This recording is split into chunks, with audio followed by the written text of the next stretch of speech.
Okay. Hello, everybody. Welcome to the Fit Life podcast. My name is Jackie Labadia, and I'm the host.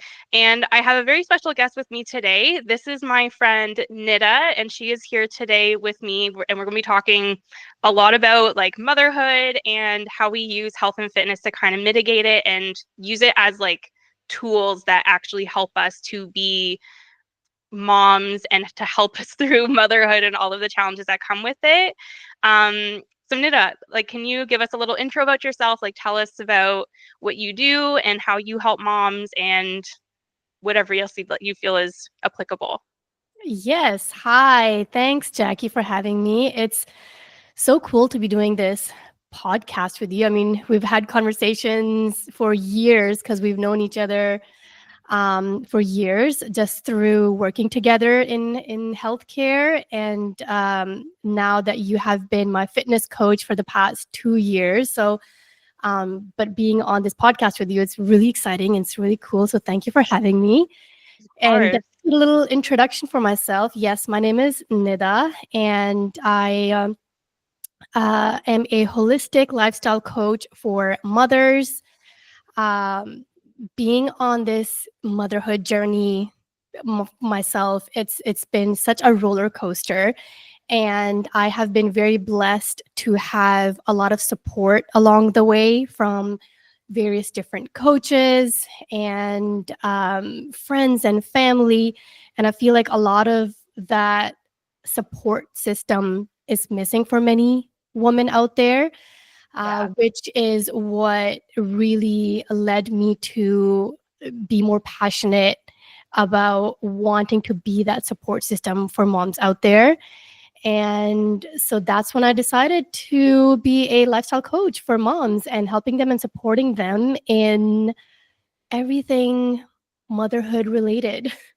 Yeah. I think that's amazing because you're so right. Like, those of us who have our own support system are very, very fortunate. But there's a lot of moms out there that really don't have that kind of support.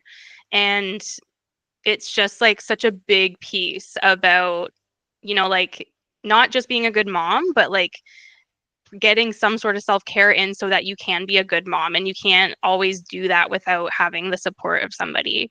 Um, I wanted to point out too, like with you and I, we had our kids around the same time too, which is also like a really cool thing. Mhm. Um, we both had our first in 2020.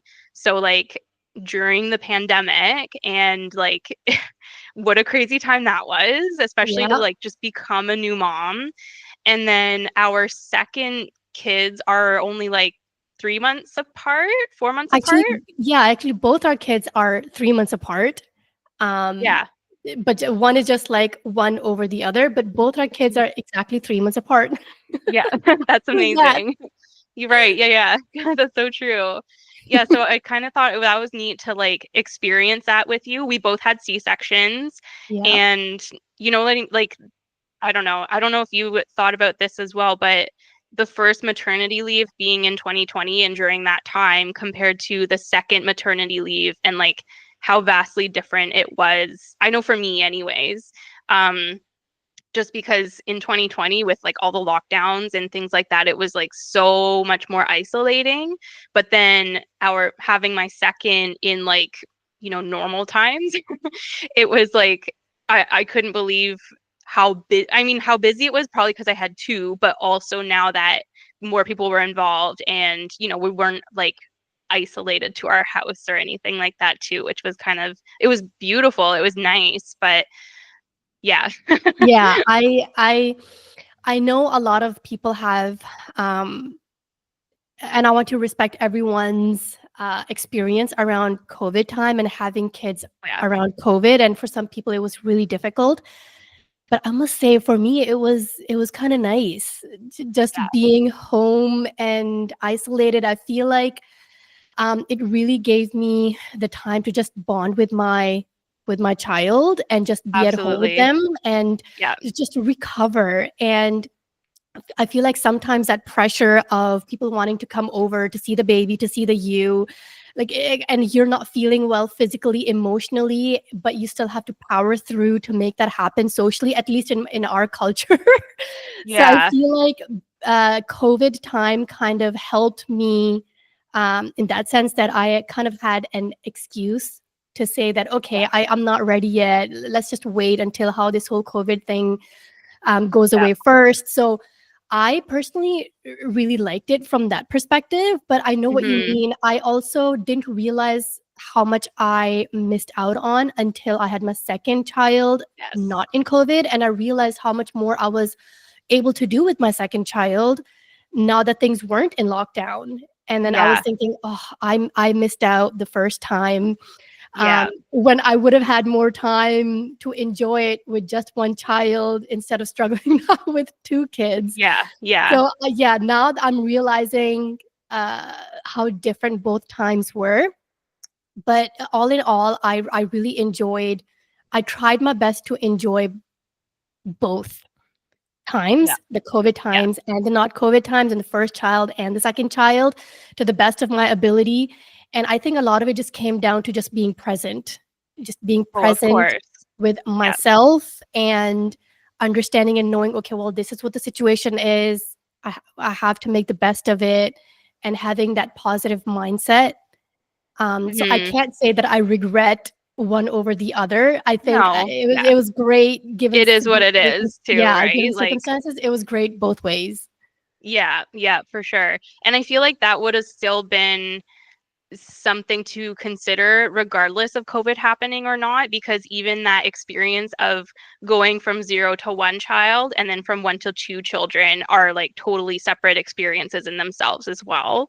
Oh my god, So, and yes. just the way you're hand managing all of it is so much different. Oh yes, yeah. The transition from no kids to one kid, it was challenging in some ways, but Hmm. now that I look back at it, I'm like, it really wasn't that bad. And even in that time, I had moments that I thought, this actually isn't so bad. I could totally have like multiple children. And then the second one came, and I thought, okay, I think I'm done. Yeah, I feel the same way. Respect to all the moms out there who have like more than two kids, because I, so, yeah, I'm like the same. I'm like, yeah, nope, I'm good.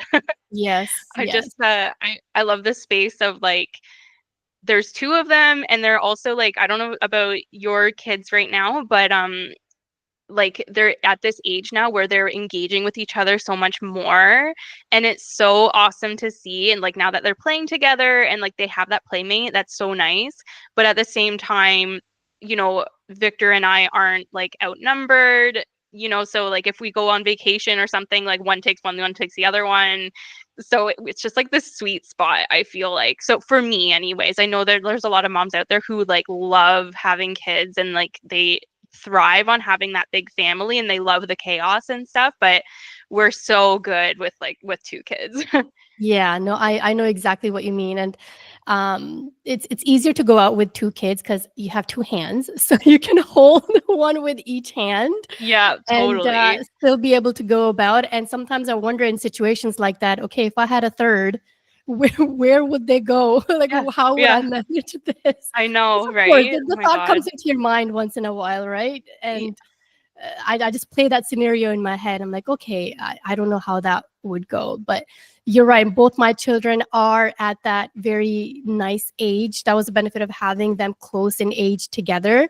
The first Yeah. year and a half was really difficult, but after that, yeah, they're both very nicely keeping each other engaged and Yeah. entertained, and it's really nice to see that bond between them as well. It's really Yeah. beautiful. Yeah. Yeah, it is. It's so nice to see like when they're like my heart when they're actually like in like bonding and playing so nice. And then of course like it only lasts so long before you have to intervene with something at some point. I don't know about you, but I know for my kids that there is that referee aspect, but when they're getting along, oh my gosh, it's like makes my heart full. It's so nice I know. to And see see, that because bond. yeah, from a very young age, because both my husband and I were both very much um, into this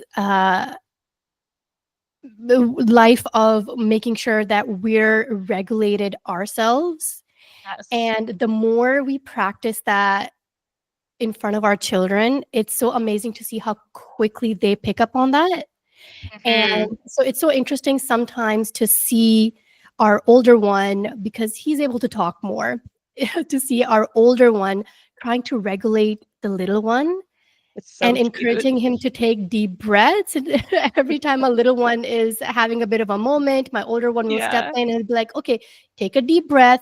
And I'll just be watching them from a distance, and they'll together be taking deep breaths like this. And it's just so beautiful to watch. And That's in that moment, amazing. I also feel so proud of myself that, okay, all this hard work of working on myself is paying off. So Yeah, that's just really beautiful absolutely. to see. Yeah.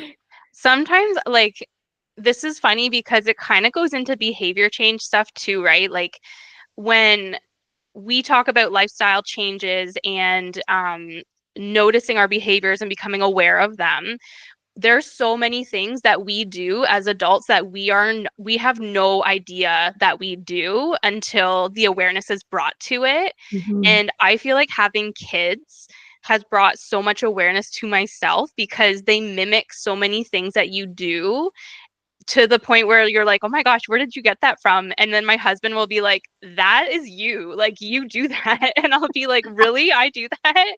And so it's just so funny because then I start noticing it, and you're like, oh my gosh, that's where my kid is getting this from. So I like using that example to allude to people that, like, okay, you might think you're doing something or not doing something, but there are behaviors that are happening in your life that you have no idea that you're doing. And until you bring awareness to it, then you can start changing it. And I'm talking specifically, obviously, about like health and fitness kind of related things, but this, because like this part of being a mom and being a parent is something that has been a huge learning lesson for me and my husband, because your kids basically have this perspective of you, and they will tell you about it in their own actions, which is really, it's cool because you, if you pick up on it, there's a lot you can learn about yourself. um, but at the same time, it's also very eye-opening. And so you don't realize how much they're picking up on from your own actions until you see it. So that's like a really cool example of like something really positive that they're getting from you and your husband because it's something that you're practicing. Yeah, it's true what they say, that children are your best teachers. Mhm. And we, I think, have this mindset that we're the parents, we have to teach our children, but Yeah, only if you're able to reverse it and say, like, okay, well, what can I learn from my children? And then absolutely. have that open mindset, and have that conscious level of mindset. I think that can be a really big game changer in parenting, and that's when you can really start to notice and pay attention to your own behaviors and say, like, okay, Yeah. well, where can I better myself Yeah. so that it shows in my children, and my children can automatically adapt to it. So I think the best thing that a parent can really do is just work on themselves, Mhm. in physical, mental, spiritual, in all aspects. If we just work on ourselves and improve ourselves on a continuous basis, our kids will automatically just pick up on that. Oh, absolutely. And that kind of like gives them the example of like what self-improvement looks like. And like it's okay to not be perfect, and it's okay to admit our faults and try to work on them. And I feel like for those of us who are parents that are really working on this, I'm hoping that for this next generation, it's going to alleviate the type of anxiety that a lot of our generation has in terms of like perfectionism and that all or nothing mindset and things like that, because they see us working on ourselves.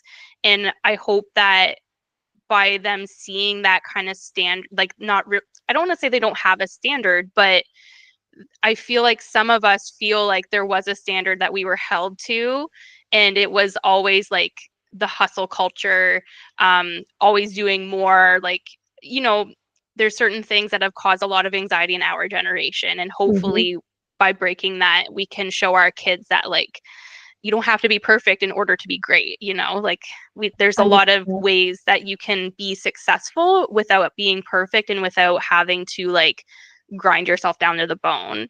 So it's very interesting, like how different generations parent. And my mom and I have this conversation all the time, actually, that like each generation just does it a little bit better. And there's Mhm. still going to be things that we are not taking into consideration that by the time our kids are parents, there's going to be stuff that they're going to learn from us that they are then going to apply to their kids. And it's just Exactly. that trend. Yes. Yeah, and I'm a bit of an overthinker, so in every scenario, I will question that. Okay, am I doing this right? Which I know is very common in moms. Am I doing this right? Hmm. Is this a scenario that my child in the future is going to have to discuss with their therapist? That oh, in Yeah, that moment, my right. mom did this and that. Yeah. Yeah. Then because I've been doing a lot of this conscious work on myself, I am very quickly able to reel myself back in and say, okay, no, I know I'm doing my best with Mhm. what I know and with what I have. And that's all I can do.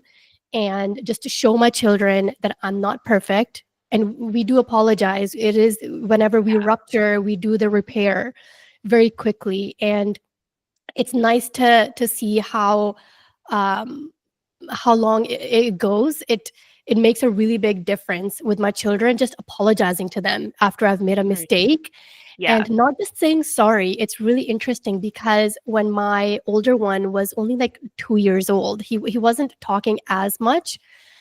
This one time, I know I messed up somehow. I must have like raised my voice or something, and immediately I felt so guilty. And I started talking to him, and I said, "I'm so sorry. That must have been so scary when Mama raised her voice." And he's just looking at me, and he's just doing this. In my head, I'm like, I don't even know if you can understand what the words that are Yeah. coming out of my mouth, but I'm just gonna say it. And I said, "I'm so sorry. I shouldn't have done that. I'll try to be better next time. I'm so sorry." And then he's just listening. And then I asked him, "Can you forgive me?" And Jackie, it was so interesting to see. He literally came in for a hug and he held my face and he just hugged me. And in that moment, I thought, oh my God, I think he knows exactly what I'm saying. So there's a difference between saying sorry and Hmm. asking for forgiveness and saying, For hey, can sure. you please forgive me? And I experimented the same thing with my little one. He's around 2 now. So I started doing that a few months ago. Like every time I would need to repair, I would say, I'm sorry. And then I would ask for their forgiveness. Can you please forgive me? And the same thing. I feel like they're Right. born with this innate just nature of knowing what forgiveness is and what forgiveness Mhm. looks like and how it was such an eye opener for me that how easily do children forgive. Yeah. And Yeah, it's so true. for some of us Yeah. adults, it's so hard to forgive others and ourselves, Mhm. especially. So it was Yeah. just such an eye opener for me that it's so easy for my children to forgive me and then give me a hug and then move on. Like, yeah, okay, we're good. Yeah. So, and how much I have to learn from them from that perspective. Yeah. It's just Yeah, really, for really sure. beautiful. They just come into the world with such fresh eyes, right? Like, and all they know is their love for us as their parents. And yeah, I don't know. It's just like so indescribable until you become a parent. Yeah, Um, to like really understand like what this bond is between you and your child and like how sacred it is and how much we need to protect it. yeah, Um, so I guess that being said, we do have a few questions that I think we could probably segue into like after like now that like I think this is a good point to segue into them. sure. Um, so the first question that we had was what has been the biggest struggle that has come with being a mom? And this is a very like complex one, I feel like, because there's so many challenges that I don't think anybody really can tell you about until you become a parent. Um, but I don't know if do you want to go first or do you want me to go first or Yeah, you can go first. Like, what's coming up for me immediately is that it's so difficult to pinpoint to just one, yeah. to just Yeah. one Yeah. answer. Yes. Um, And I feel y- like there's so many levels too to this too, because like we could go really deep with this one. Or there's like there's the surface level kind of challenges, but there's also like, I feel like when it comes to like a health and fitness perspective, for example, it's the inner work that for me really got elevated when I became a mom. Um, and it wasn't that I wasn't doing the inner work before I became a mom, but so much came up for me in terms of like who I wanted to be, what my identity was, past traumas and things that I needed to deal with. And a lot of that came up when I became a mom because all of a sudden now I'm responsible for this person, this little being. And in order to be my best self for this little being, I really had to set a lot of boundaries with myself and with a lot of people in my life in order to make sure that I protected that part of myself so that I could show up to be the best mom that I could be. Mm-hmm. And in terms of setting those boundaries and learning how to do that, I had to face a lot of things that I didn't really have to deal with until that point. Right. And that was, and I mean, I think this is an ongoing thing. It's definitely not something that I feel like is completely solved. I think there's always going to be that inner work to do and to recognize in yourself. Mm-hmm. But that was probably like the biggest thing that I could think of that has been the most challenging. And that comes with understanding how to regulate yourself, understanding what your triggers are. And like that's where this, like you and I kind of align on that stuff because it's not just about who you are as a parent, but who you are as a woman, who are you are as a person. Like identifying those things in yourself is so much more like it's really really important as a mother to identify, but it also bleeds into other aspects of your life too. Mm-hmm. And same with the boundary setting, same with like understanding your own emotions and reactions to certain things and certain people. And that was really like that was the work that really came up for me when I became a mom. And Mm-hmm. yeah, like and that's probably been one of the more challenging things. It's gotten easier the longer I became a mom, but that first year when that like it with COVID and a lot of the kind of complexities of that time frame too, I just learned like so much about myself and had so much to kind of unpack. Right. Um, yeah. Yeah, all that is, yeah, it's so relatable, everything that you just said. And I'm sure so many other moms listening to this will find this relatable too. That again, when you have this child with you, you're learning so much from them, you're learning so much because of them. And it's amazing to see that you have this consciousness and you're Hmm. consciously working through your own traumas and trying to better yourself, not just for your children but for yourself too. And Yeah. there's this big feeling of I don't know, every time I come across a realization for myself, it's such an eye opener, and it's such a like, wow, I there are still so many things I'm learning about myself, and Hmm. I'm in my 30s. How did I not know this about myself? It's such an interesting experience. So Hmm. it's I know what you mean, that it starts with us wanting to do this work for our children, but Yeah. at after a certain point, it starts to become more about like myself. Like, okay, I what more do I need to know about myself? And it's a Yes, very exactly. humbling experience that, okay, wow, I don't even know a lot of my own triggers.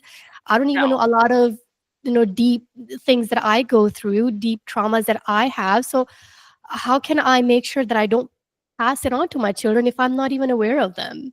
absolutely. So Yeah. I'm really And glad I to think, hear that you're realizing it and you're on this journey, and it's not just for your children, it's for yourself. yes. And just like that inner peace, right? Like I feel like I can better manage everything if I'm at peace with things like inside too, Yeah. right?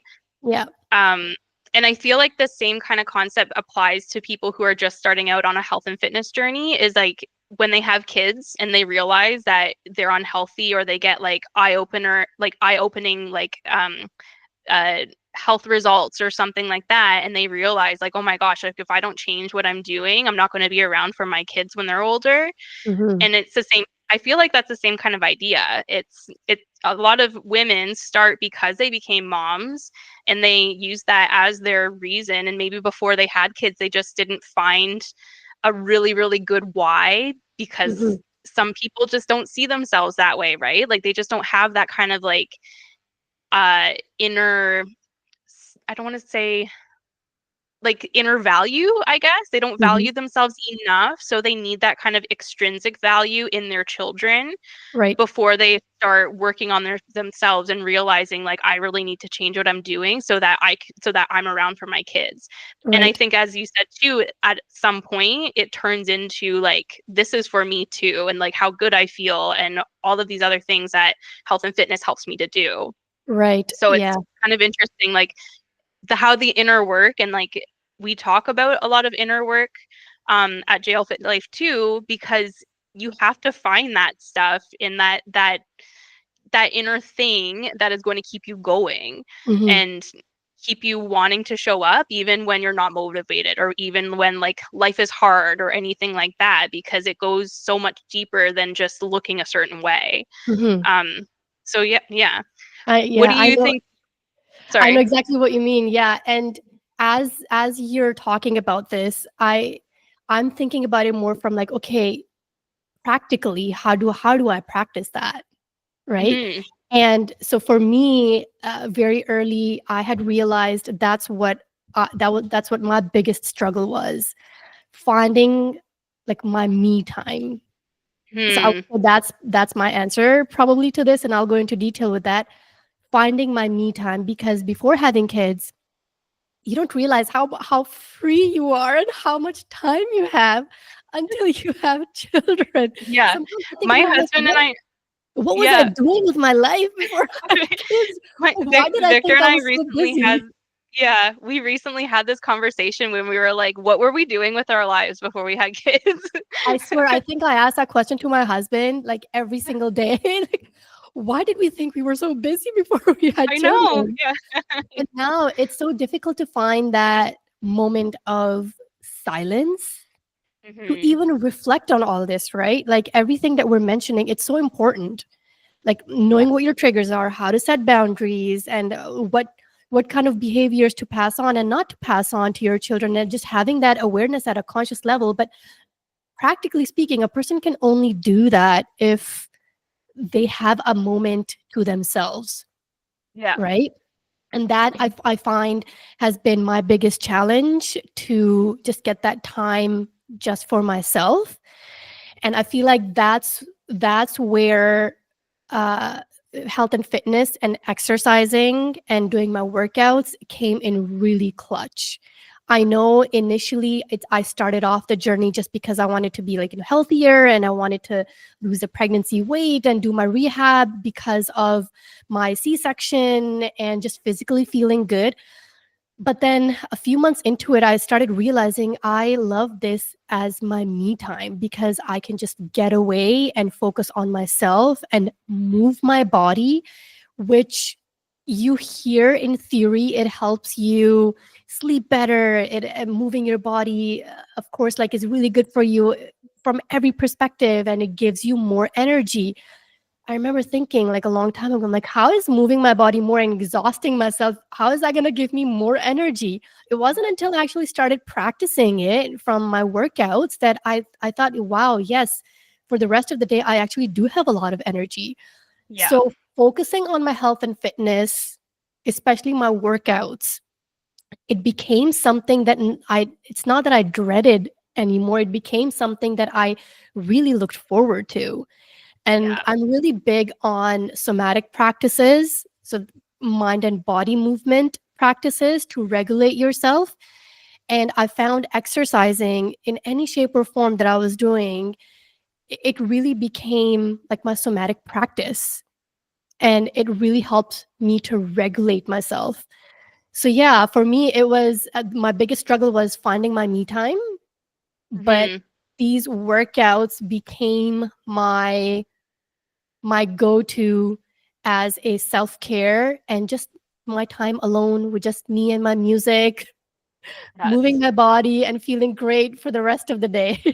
Yeah, absolutely. Because there's so many levels to that too, right? Like there is the physiological benefits of like getting energy from a movement. And it's like some people feel like you're exhausting yourself by working out, but if you're doing it properly and you're doing it, you're not killing yourself, but you Mhm. should be leaving your workout feeling really good. Yeah. And it's one of those things like I see movement as like um it's got like a really high like ROI, like a return of investment. Like the more you move, the more return you're going to get in like energy, and Mhm. movement equals energy. Sedentary, like being a sedentary person equals being more fatigued. It's like your body has to adapt, but then there's all those hormonal changes that happen in movement that make us so much happier. And if we're happier and like it's like a release as well, you're going to be so much more patient during the day. You're going to have a clearer head. You're going to be able to make better decisions. It's also something that I really feel like affects how we choose our nutrition and stuff as well. Like Mhm. usually if you're moving and you're doing workouts, like you want to support that afterwards. It's Mhm. you know what I mean? Like you're not going to have as many cravings and things like that. So there's Mhm. it's just like so many benefits um that trickle into other aspects of your day.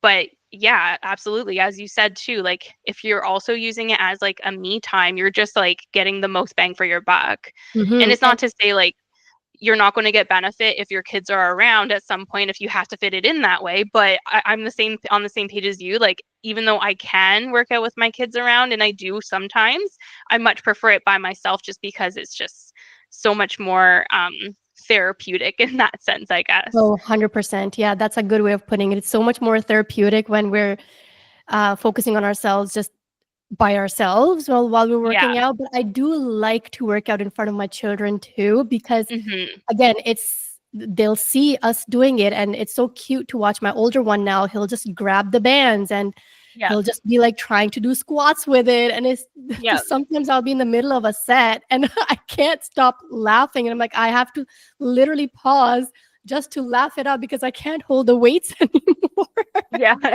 It's really cute. But I really like the nutrition part that you brought in as well, that we generally eat better when we know we're also working out and just trying to take care of our body more. And it wasn't in the last 2 years of working with you that I've really been figuring out the nutrition aspect and my relationship with food, that I realized how many foods actually don't sit well with me. Hmm. And I've always had, like GI symptoms, issues, and I could usually look at a food and tell myself like, okay, I know this is going to bother my stomach, but I'll Right. eat it anyways. But Right. now it's more like, okay, no, I have to make better choices because I want to make sure I feel good for the rest of the day. Yeah. Because yes, for my children, I have to take care of my children, but I can only do that if I'm feeling really good Hmm. about myself, with myself, physically too.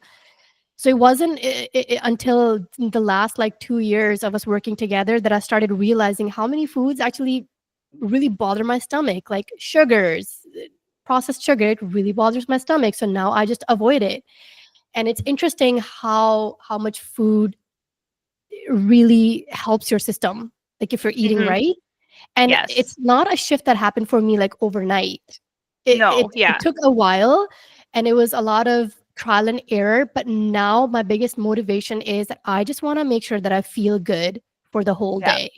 Yeah. So Exactly. when you unlock that I just wanna feel good for the rest of the day, when you unlock that, it automatically makes it so much easier to make healthier choices throughout the day. Yes. Yes.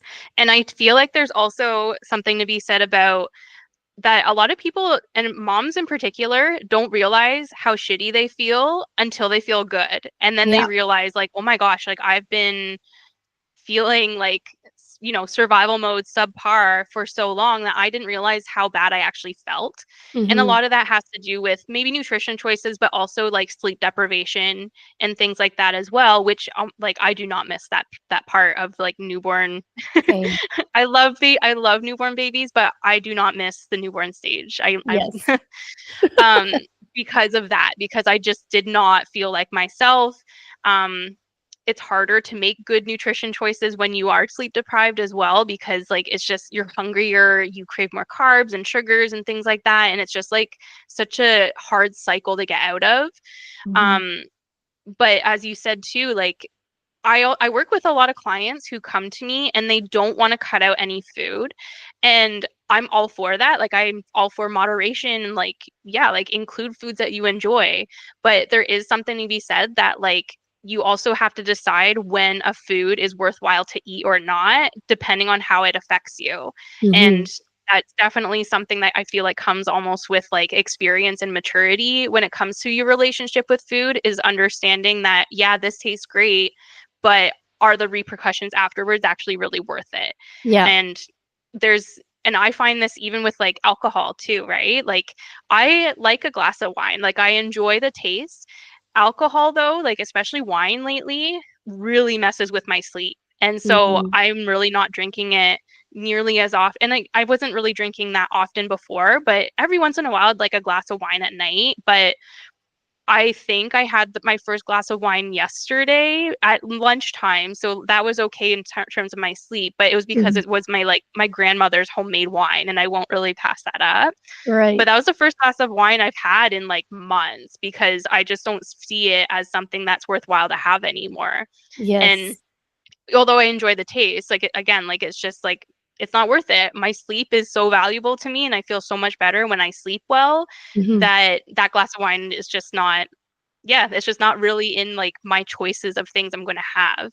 Right. So I Yeah. feel like that goes without saying with other things that a lot of women are really, really keen on keeping in their diet, but they might not realize how much it's actually affecting how it's making them feel, Mhm. which is really interesting. And then I feel like that's where tracking is really cool, because you're like, you're able to kind of make those more linear connections to what you're Mhm. eating and then how you're feeling as well. Yeah, and then after a certain amount of practice, it just becomes second nature to you, that you just know that, okay, I just know if I eat this now, I will struggle for the next 24 hours. And is that Yeah. worth it? No, it's not. No. Yeah. And I don't think, I think people underestimate how much your digestive system really affects you. Like it really sucks when you have like chronic digestive issues. It's Mhm. not just like, maybe running to the bathroom or just feeling like your stomach's kind of crummy. It really affects your energy and your mood and like all kinds of other things too. Yeah, yeah, 100%. It socially affects you in such a massive way. Hmm. Socially too. It's just Oh, not absolutely. fun. Yeah. Um, I guess we can move on to our next question. Mhm. So basically, we were talking about our biggest struggles with becoming moms. And then the next question was, how have you used fitness and other mechanisms to power through? So I guess we kind of alluded to this in some ways. Like, I wanted to kind of point out that for you, you were talking about this, the difficulty of finding me time, and like, um, how, yeah, like your time is not just your own anymore. Mhm, So finding mhm, that time to have your workouts and things like that, I think there's a lot of power, and this will go, yeah, I think I was going to say this. We have a third question that talks about asks about consistency, and this all kind of ties in, mhm. is that the intention behind your actions, I think, really matters. Um, because there's people who use exercise and movement just for fat loss, and they think that they need to do it just to lose weight or because they have a goal to lose weight. But if that's your only reason, it's a lot harder to continue to use it as a tool that can help you with your other struggles in life. So, Right. like you, for example, you're talking about working out, and it's your me time, it's therapy for you almost. It allows you to boost your mood, have more patience with your kids, and just feel more energetic for the rest of the day in order to be a mom and to manage your household and all of those other things. Mhm, You going into your workouts knowing that you're using it as a tool that is so much more powerful than just using it for fat loss. mhm. So I think there's power and in how we are in our intentions when we decide to do something, whether that's exercise, whether that's our movement, whether that's going to therapy to do the inner work, whether that is how we choose our foods. Like there has to be more intention behind it, besides just the way we look or how much we weigh or all those things that a lot of people really focus on. Right. So I feel like that is how you kind of like choose these aspects of health and fitness, is to not use them just for one goal, but to understand that they are all tools that impact our entire well-being in so many levels. 100%. And I think it's really amazing that you brought in the perspective of intention setting, because there have been many days in my own fitness journey that I will listen to my body, and I know it's my workout day, that I should be lifting weights today, but I will listen to my body and I will notice that no, I think it's more of a stretching day. I think I need to Mm, stretch today because I think I'm a bit too stiff. And I will consciously make that decision with the intention of recovering, and choose to move my body, but in a different way, in a more of like yes. a recovery way, and just stretch Yeah. that day. And I Yeah. think that's a big part that a lot of people miss out on, that fitness is just about working out and just move, move, move. Yeah. And I think that's another thing that our generation has been ingrained in, that just move, move, move, go, go, go, no rest. So that's Yeah. another thing that I'm slowly trying to overcome, that it's okay to rest and recover. That's all And I'm part of that hustle culture we were talking about earlier. Yeah. Yeah, right. And it wasn't until I realized that that is how my mind has been trained to just go, go, go. And it wasn't until I started unpacking that and asking myself, okay, what does it mean getting coaching and therapy for myself? What does it mean about myself? Like, and then trying to break it down and say, like, no, that's not true. I am allowed to rest. And Mhm. I am going to rest today, but that doesn't mean that I'm not moving towards my specific goal in fitness. No. It just Rest is means still productive. Yeah. exactly. So I really like how you brought in the piece of intention, and I hope a lot of people put that into their daily practice. Like, what is your intention of Hmm. even like choosing a food? Like, if you want to choose a glass of wine because you're at your grandmother's house and she made it, and Yep. it's a great way for you to connect with your grandmother, and it's bringing back memories. That's a really good intention, and it's not going to backfire on your overall health and fitness. So No. I really like how you put that into it. But and that's where I started to realize, when it comes to these, like, my me times, and how, like, what other tools and mechanisms I've used, a lot of it for me is rest Yeah. and just silence. And I know in this day and age that we live in, there's so much distraction around us. These like handy dandy phones that we have on us all the I time. know. It Yeah. is, Love-hate relationship. I gotta say, it is so difficult for me to not have my phone on me at all times. But when I know that, okay, I just need to rest and just be with myself, I consciously have to, with the intention, I have to consciously make the decision to put my phone like upstairs or Yeah. downstairs, so it's Yeah. not around me, so that I can really be with myself and connect with myself, if it's either through light stretching or some breathing exercises, or just sitting with myself listening to like calming music, or anything like that. But Mhm. yeah, that's those type of tools have really come in handy for me, just being with myself, connecting with myself without other distractions around. And surprise, people think you would need so much time, but Yeah. you don't. And I know as No. busy moms, it's difficult to find time. But when I made that my intention, that no, I'm going to find little pockets of time for myself throughout the day, I realized it's actually doable. It's Mhm. difficult, but doable. Yeah. And I started to come up with like little practices for myself, whether it was like breathing or like a quick stretch or anything that I could quickly do just to connect back with myself. And I Yes. realized how big of a game changer that was, that it doesn't have to be just like a workout session, although those are fantastic as well. It could be a mixture of so many different tools and mechanisms that use on your in your day-to-day life, and use like little pockets of times to Yes. incorporate that in your daily crazy mom life. Yeah. And that's a really good point too. Like the pockets of time are so important because people really dive into the idea of like say for like meal prep for example, right? Like prepping foods ahead of time or like cooking like batches of food that are going to help you to make better choices in the future because it's more convenient because you already made it. It's conveniently there for you. You don't Mhm. need to set aside hours and hours and hours of time to do something like that. Even if you can find 10 minutes to cook a pound of ground beef or something like that, right? Like Mhm. at least like that's a pocket of time. Like that's something or like something that I've been doing is that if I'm making myself like a certain breakfast in the morning, like a yogurt bowl or something like that, I'll make a second one that I can save for the next day. So it Mm. combine like a combination of pockets of time, but also habit stacking to the things that you're already doing that is still going to help you in the future and to give you like that nourishment and convenience because we moms like really need convenience as much as possible. Mhm. But that's something that can be really, really helpful is understanding that you don't need to set aside hours of time to work out or to meal prep for yourself or make like conscious decisions. It's just it's really a combination of I feel like intention and getting to know yourself too, right?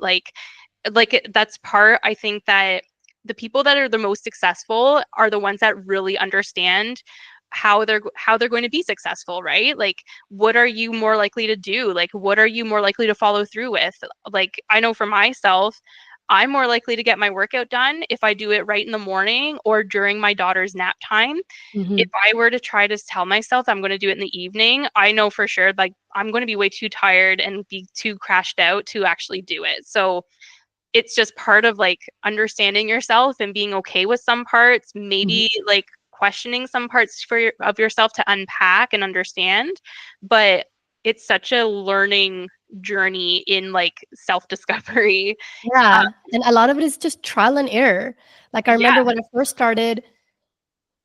I first made the decision that, okay, I wanna get back into my fitness journey, it was so daunting to me because I was like, "How am I gonna find the time? When am I gonna do it? When am I gonna cook?" Mm, This and that. And then I think this will segue into your next question. I think it was about consistency. yep. And I remember at that time, I just made a promise to myself that I'm just gonna be consistent. I don't know what I'm gonna do. I don't know when I'm gonna do it or how I'm gonna do it. My goal and my intention is to just be consistent. Yep. And I think just having that as my goal, being consistent, is what really helped because it put off a lot of pressure with like other things, with the hows and the whats and the whens. Hmm. Yep. Right. So it took me a while to find my groove. And I feel like with kids, I'm sure other moms can relate to this as well, that just when you figure out a pattern of your child's like nap time, Yep. They they switch change it on you. their Yep. Yep. they'll change it, or like, the daylight saving will happen, or Yep. like, the cold and flu season will arise, Yep. and everything is just out the window again. So Yes. it's not gonna be perfect, but if my goal is to just be consistent, do something around my fitness every single day, I know these like little steps every single day are gonna help me a lot in the long run.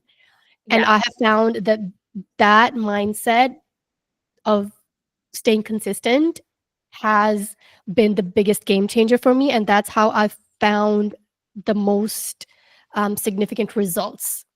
Hmm. And I think it's important to kind of outline too what consistency is because I think a lot of people confuse consistency with perfection or like Mhm, being close to perfect when it's really not what that is. Consistency is what you do most of the time. mhm, So, what you're eating most of the time, how you like moving your body most of the time, it doesn't mean that like you're always going to be perfect. You're always going to be choosing, certain kinds of foods, or you're always going to be moving your body every single day. So, mhm, like, taking a day off to actually have a sedentary day and actually rest, or like mhm. binge watch some movies or something like that, like that's not going to unravel progress that you're going to make. In fact, Mm-hmm. sometimes it's even necessary, and you're going to feel great the next day, and you're going to have more energy to move more, right? Like Exactly.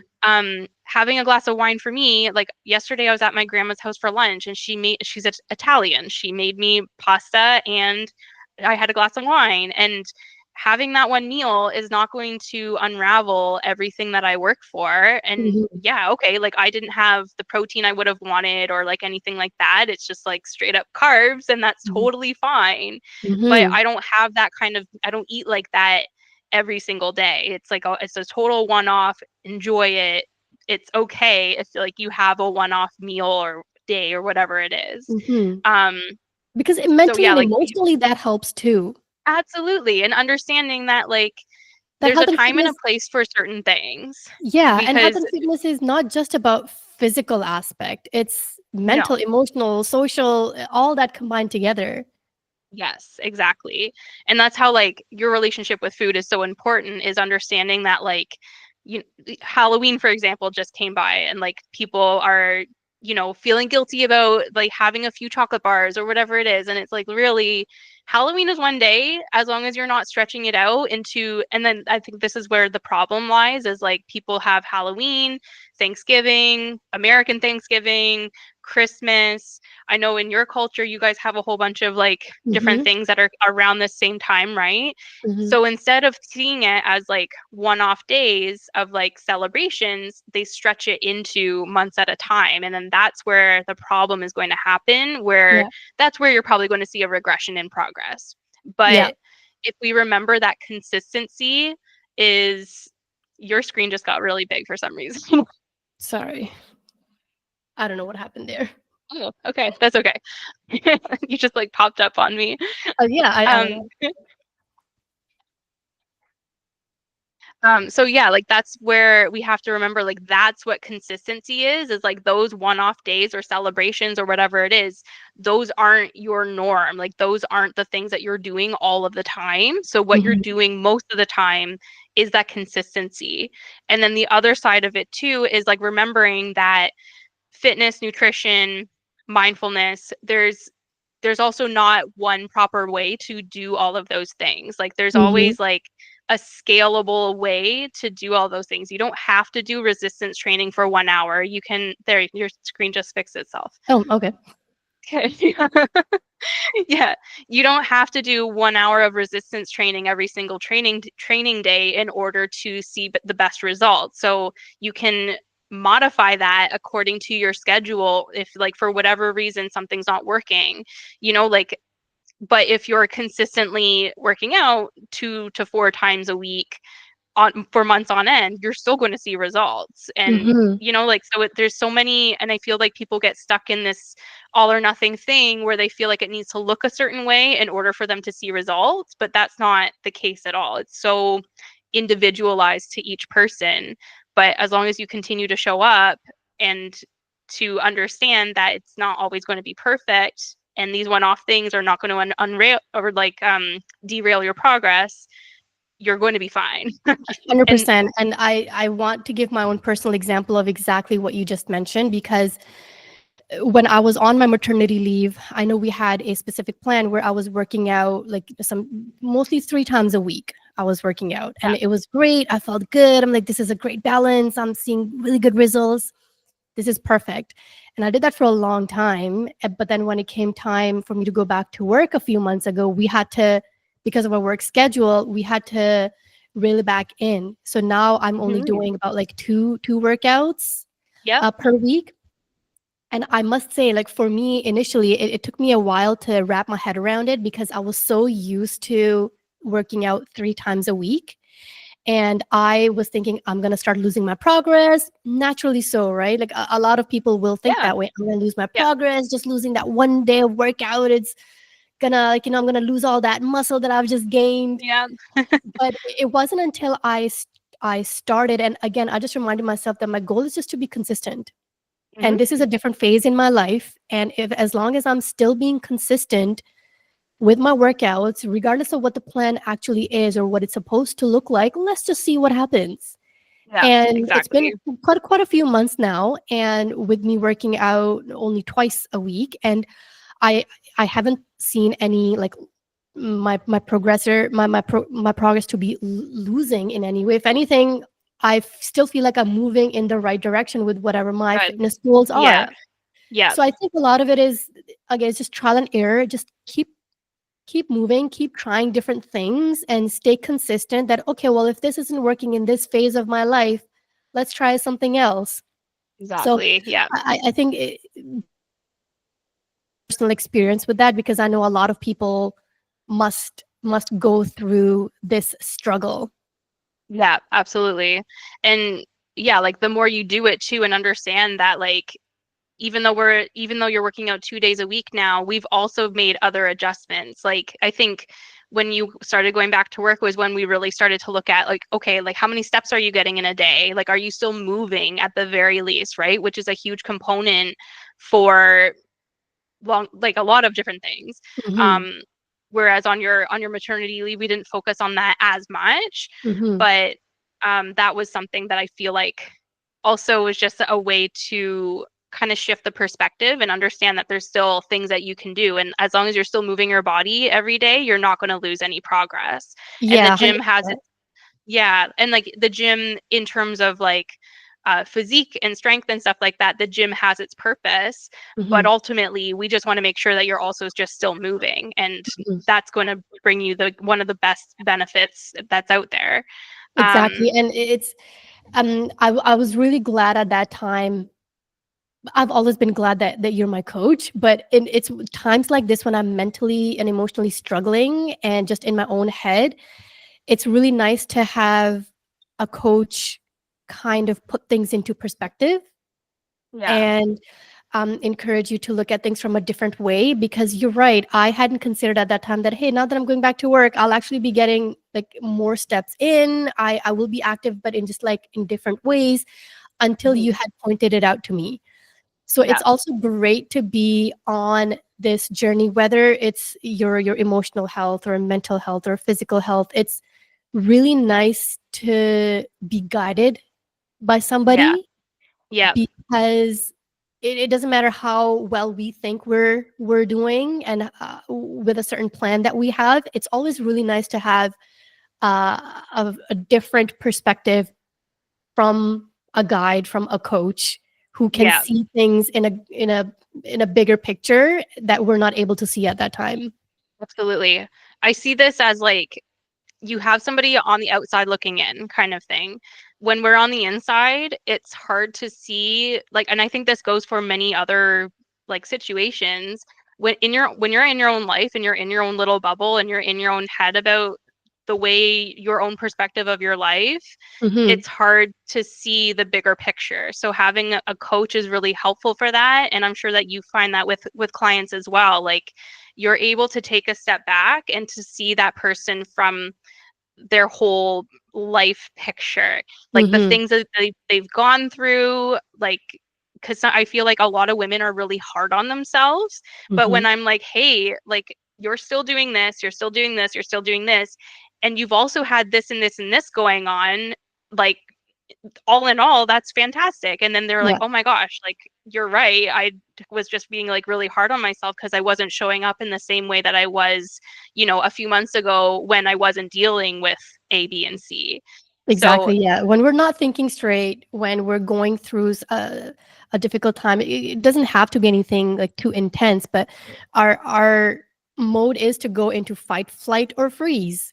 mm-hmm, And it's in those moments that we really do need a guide or a coach to reel us back in and emotionally regulate yeah, ourselves with their yeah, help.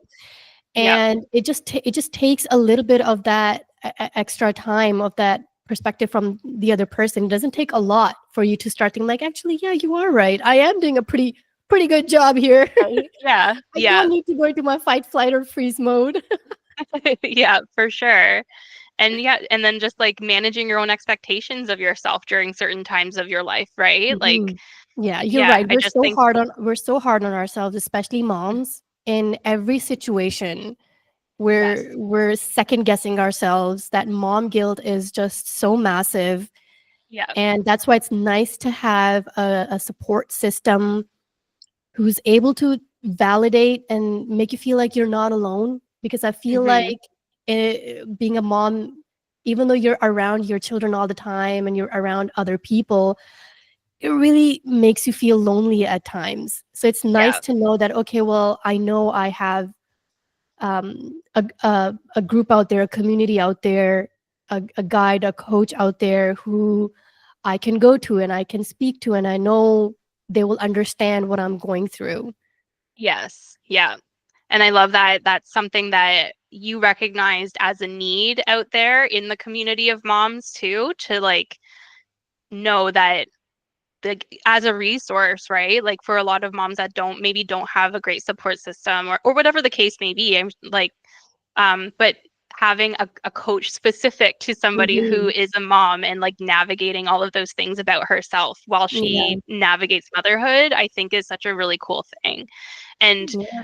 I like that you have this overlap of like being intentional and like helping them with like coping skills and things like that too, right? But also being a listening ear, like giving them some validation and like a place that they can safely talk about probably some of the harder things that come up during motherhood that you feel like you can't really share with anyone else or that Mhm. maybe nobody else really understands, right? Exactly, that nobody else will understand. I mean, I'm pretty grateful to my husband, and he's been such a great support throughout all of this. And yet there are still many times where like, oh, you just won't understand, and you just Yeah, don't yeah, understand, and like how my hormones are playing out at this time is just yeah, only a woman who has gone through this journey yeah, will really truly yeah. understand. And yeah, that whole perspective of um feeling lonely and feeling like you're alone, that's so huge. And Hmm. sorry, I'm just I remember feeling that way for a long time, even though I was surrounded by so many people. Yeah. I remember being out in a social gathering with my children, and I was the only one who had my children with me. Other of our friends, the social circle I was hanging out with, they didn't have children.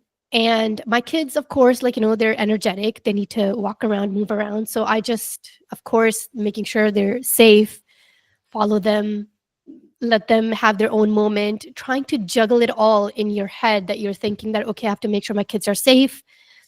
Yet I also want to have my social time with them, but they don't have kids. So they're not really paying attention to what I'm going through here right now. Yeah. And just in those types of situation, you understand, and you realize that even though I'm surrounded by so many people that love me, it's so lonely. I totally 100% understand that situation that you're talking about. It's like I think I remember seeing a video or a picture of something where it encapsulates that, and it was like a family gathering at a restaurant, but then the one mom was off to the side sitting with her kid. Like Oh, oh my God, that exactly it's is what I it's was going through basically, in that yeah, and moment. I feel like all of us probably at some point have been in that, where you're sitting there just trying to be with your kid and people are just kind of looking at you sympathetically and being like, "Oh, can I help?" But like your kid won't go to anybody else. They just want mom.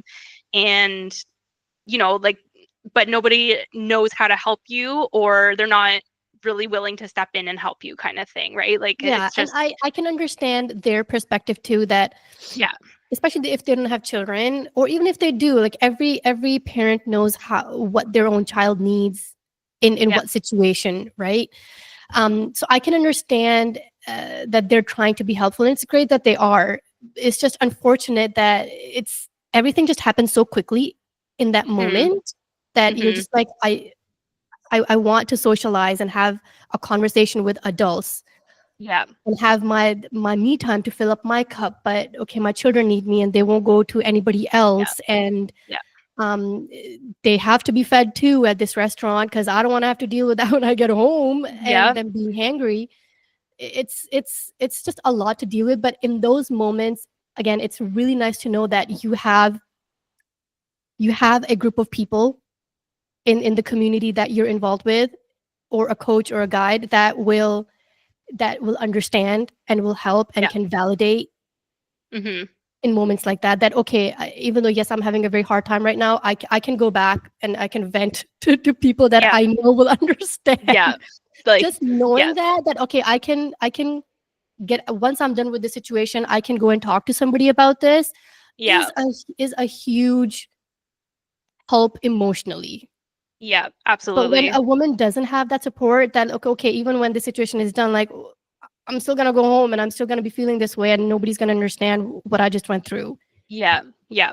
And that piece is like that's the really like as you said, like that's the lonely piece. It's lonely and it's frustrating when like you have people watching you and they don't know how to help, but you also don't know how to ask for help maybe or whatever the case may be. And yeah, like you're Yeah. just like kind of on your own to do that in a Or situation maybe you where do, or maybe you do know how to ask for help, and you are asking for help, but your child is just choosing to stay with no, you. yeah, and that like yeah, and, for and sure. you Yeah, know the situation is gonna get worse if yeah. somebody else takes over your child. You're like, I might as well just Yeah. deal with the struggle Yeah, here. as I'm doing this. Yeah. Yeah. And like, yeah. And then people don't understand why, you know, we might be a little bit more choosy about the social events we go to or like how many we Mm-hmm. have at a given time. Because it's so exhausting. And like, as Yep. much as I love like exposing my kids to social events, like the mental preparedness I need before I go into those social events, Yes. as well as like the downtime after, like really needs to be planned out. Yeah, I feel like one event is actually for people with little kids. It's like a 3 day preparation. Like the before, Yeah. like okay, making sure everything is ready for us to go. Their clothes, their snacks, all that stuff, and then the event Yeah. itself, and then afterwards, dealing with them being really exhausted from Hmm. whatever we just attended, and us also making sure that we're okay mentally, Yes. emotionally, physically Yeah. after what we have just been through for the last 2 days. Yeah. It's Right. just a Yeah. lot. But in that sense, yes, that's why I am very passionate about this work for moms, because Mhm. there's just not enough support out there for moms. Yeah. There's And just so much unspoken challenges, I feel like, that we yes, go through that not very many people understand. exactly. I like how you put that. They're just unspoken challenges. And sometimes there are things that are really difficult to even put into words. Yeah. Like Yeah. somebody asks, Absolutely. like, "How are you feeling? What's going on?" I'm like, "I don't even know how to explain to you Yeah. Yeah. what I'm going Absolutely. through right now." Yeah. Yeah. Absolutely. For sure. Oh, man. What a good But conversation, yeah, seriously, this is really right? great conversation.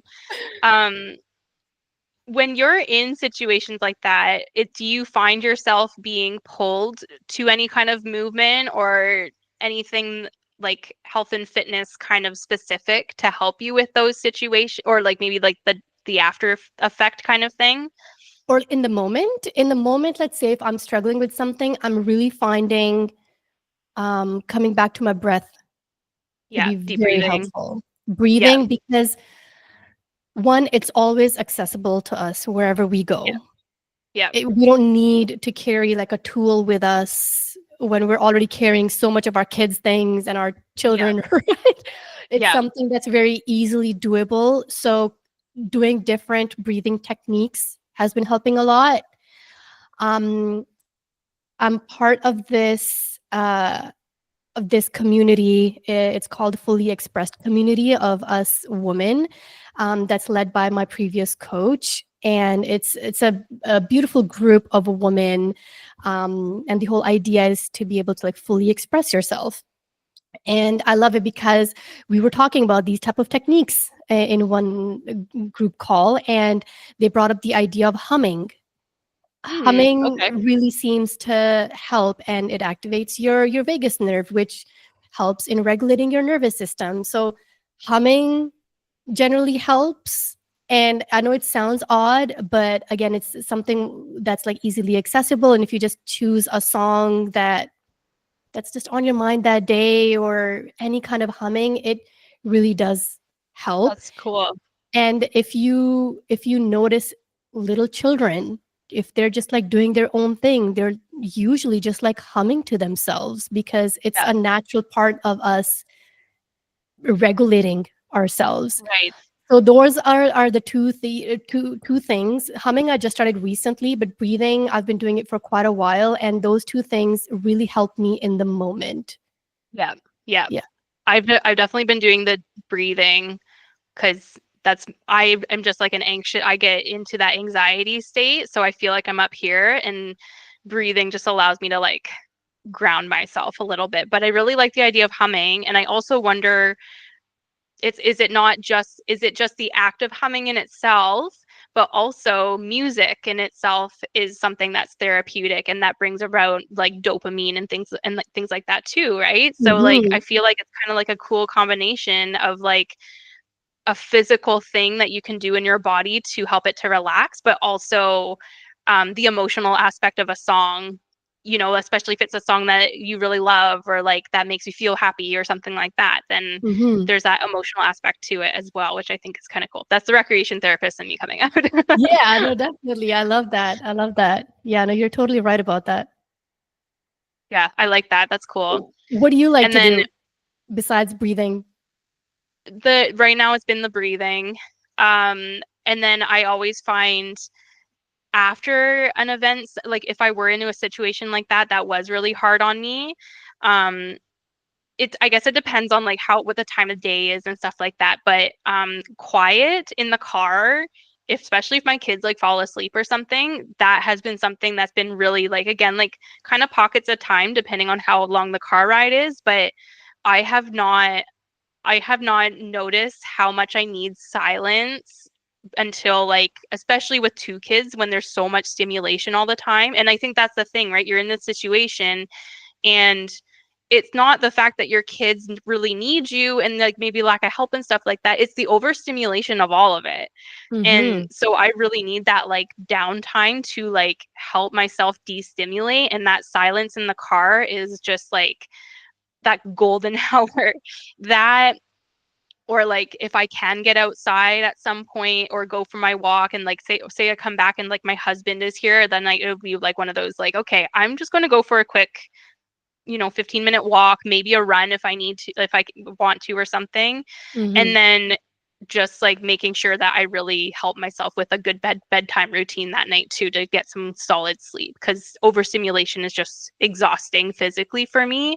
um but yeah, I feel like it's a combination of like just like grounding myself and bringing myself back down, and or just getting that energy out somehow, if that makes Hmm. sense. Yeah, I really like that, the piece about silence, especially that we don't realize how precious a silent moment is Yeah. until Yeah. you have kids, and then you're like, I Yeah. miss just silence. Yeah. Um, It's something I've been a bit more intentional about lately, especially in the car rides. Cause like in the past, I would always be listening to music or podcasts or something like that. And I still do. mhm, Especially the mornings that I need to work at the hospital, I have to drop my kids off before I go there. So we have about a half-hour drive to drop them off before I go to work. Um, and I have been driving in the car silently, and like I'll talk to my kids, like my kids will talk to me, so it's a good time to like connect with them. Like they're mhm. fresh, like it's right in the morning, so they're a lot more, like Energetic and they've been rested and they're in a good mood and stuff. So it's really fun to talk to them. mhm, But I'm also just cognizant of the fact that turning on music right away, right in the morning, like we leave at 7 o'clock in the morning, um, is already going to be stimulating my brain when I'm going before I go to work, right? So it's I'm just cognizant of how often I'm just stimulated and helping myself to regulate that a little bit more. So I'm mhm, finding by having a more relaxing, like quiet car ride on the way to work, mhm. it's just setting me up for a day where I'm going to feel a little bit more patient, and I'm not going to have that anxiety prior to like getting to work and things like that, right? So Yeah.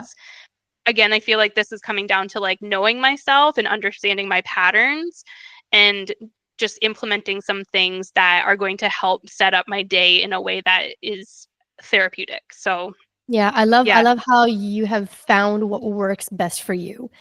And I yeah, think that's the big piece that a lot of us miss, that we just go based off like, well, so and so does this, so this better yeah, work for me too. And we have this yeah, expectation that if this works for person A, it's automatically gonna work for person B. But that's where yeah, having this conscious awareness of yourself and that trial and error comes into play, because I've been dabbling with this for months, and I can very easily say I'm still trying to find what works best for me. But mhm, what's currently working for me is I am not the type of person who can just sit still. yeah, Like meditation I'm of the just same. sitting still Yeah, just does not work for me. That's why breath work helps me a lot, because I'm moving, or like tapping. EFT helps me a lot, or just any type of like somatic movement, just getting some movement in just to energize my body, yeah, and then coming into like a pause and doing just a scan of my body of what's happening. That's a lot more helpful for me.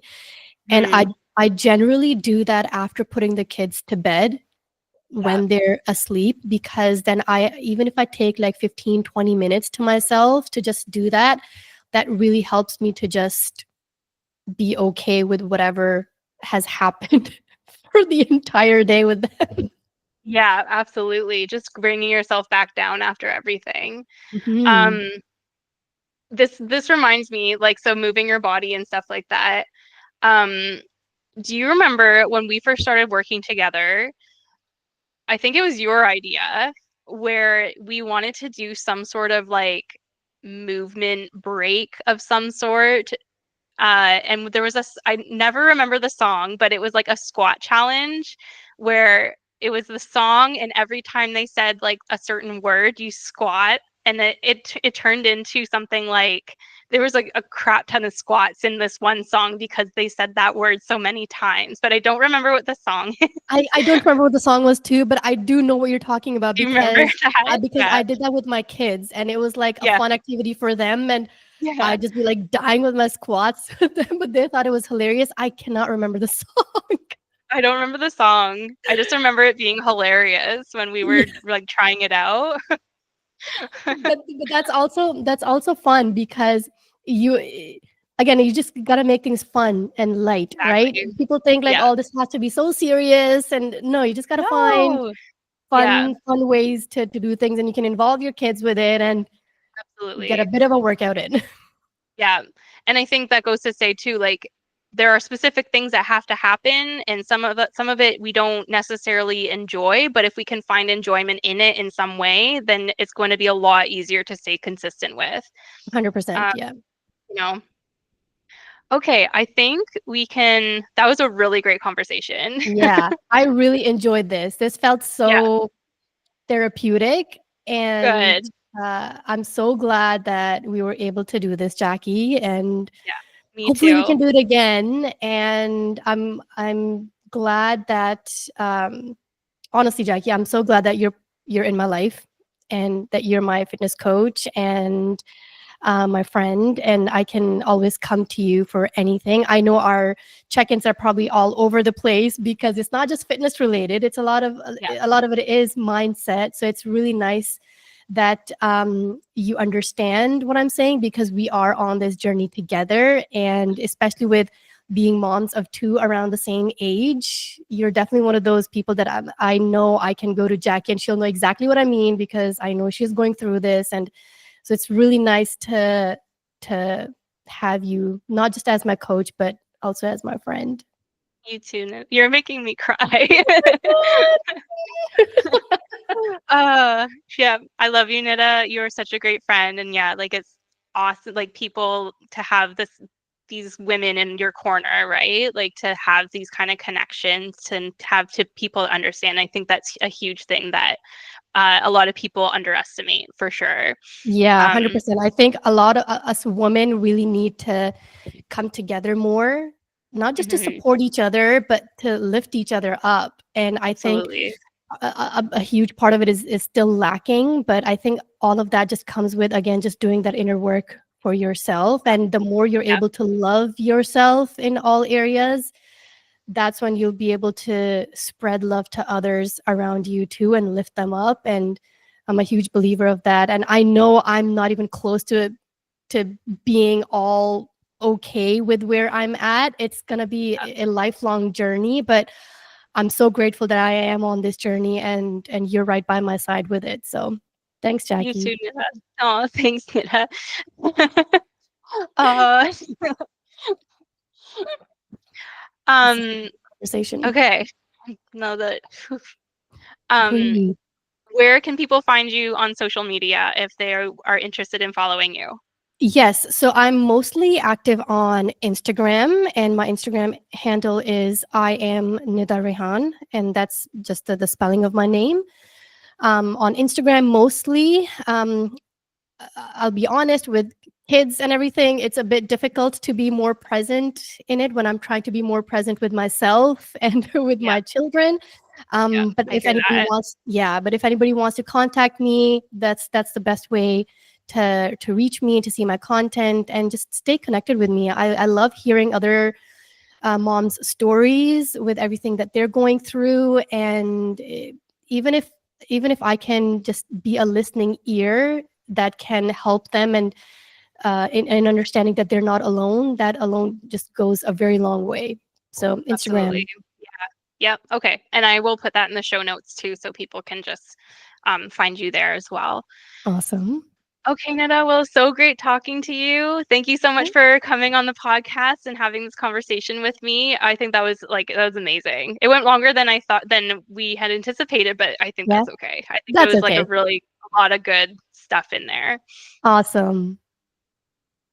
All right. Okay, everybody who is listening, we will see you next time. And yeah, that's it for today.